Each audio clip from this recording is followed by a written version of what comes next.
Border Patrol. I joined the Border Patrol nearly 25 years ago because of my strong belief in our border security mission. I could never have envisioned that today agents would spend at least 40% of their time as child care professionals, medical caregivers, bus drivers, and food service workers. Time and time again, my agents continue to go above and beyond. Just a few weeks ago, agents rescued a 3-year-old boy abandoned by smugglers in a cornfield with only his name and his parents' phone number written on his shoes. Agents have rescued more than 2,200 migrants endangered by ruthless smugglers so far this year. As we sit here today, thousands more are being encouraged to bring or send their children to our border based on smugglers' false promises of a safe and easy journey. Our apprehension numbers are off the charts compared to recent years. As of April 30th, we apprehended 460,294 people on the southern border. In the last week, we had our highest single day, over 5,200 apprehensions, and our single largest group of 421 illegal aliens. As of Sunday, only 7 months into the year, we have now surpassed the total southwest border apprehensions of every fiscal year since 2009.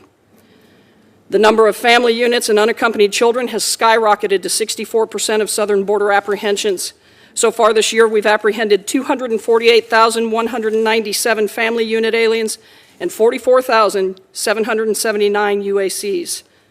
These populations present significant challenges not only because of the additional care they require, but because our immigration system treats them differently than single adults. For the first time in Border Patrol history, nearly half of the adults we apprehended in April brought children.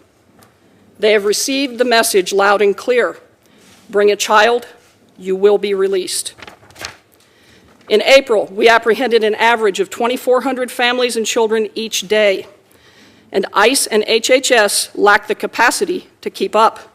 Since March 19th, Border Patrol has been forced to directly release processed non-criminal family units from locations that are dangerously over capacity, 33,000 people to date.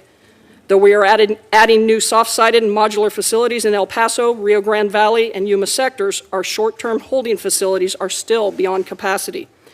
To address the volume, we've detailed agents from the northern and coastal borders and received assistance from our brothers and sisters in OFO. Even with additional manpower, my field commanders have had to pull agents off the border, reduce task force participation, postpone training, and close checkpoints. We cannot address this crisis by simply shifting more resources or building more facilities. It's like holding a bucket under a faucet. It doesn't matter how many buckets you give me if we can't turn off the flow. To address the flow of illegal immigration, there must be consequences for illegally crossing the border.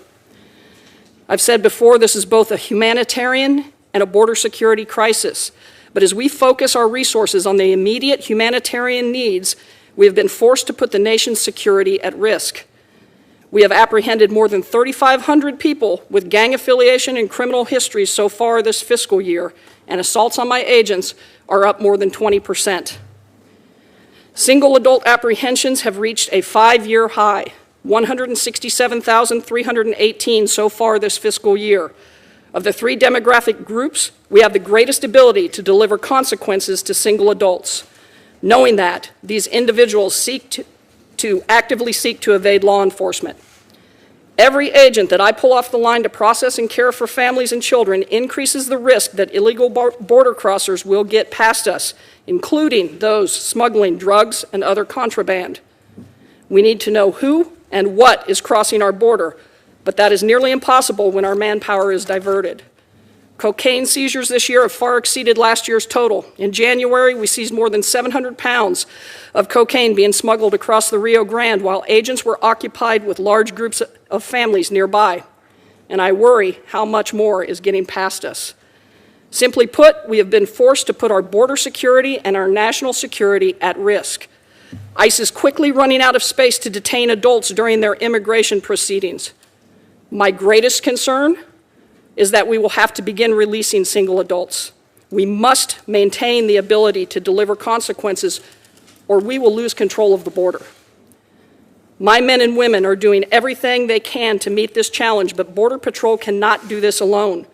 Our nation cannot solve today's crisis using yesterday's legal framework. This outdated framework has not only tied our hands, but has driven hundreds of thousands of people to risk their lives on the dangerous journey to our border. Smuggling organizations have built an entirely new line of business around these families and children. It is highly lucrative and provides a distraction that helps them cash in on other illicit activities. When my agents are working on the border, they know that smugglers and their scouts are watching their every move. Rest assured, they are watching what we do here in Washington, and they are banking on inaction. Crisis is the word so many are now using to describe the border, but now we need more than words. It's time to act. Thank you, and I look forward to your questions. Thank you, Chief. Mr. Owen. Good afternoon, Chairman Cornyn, Ranking Member Durbin, members of the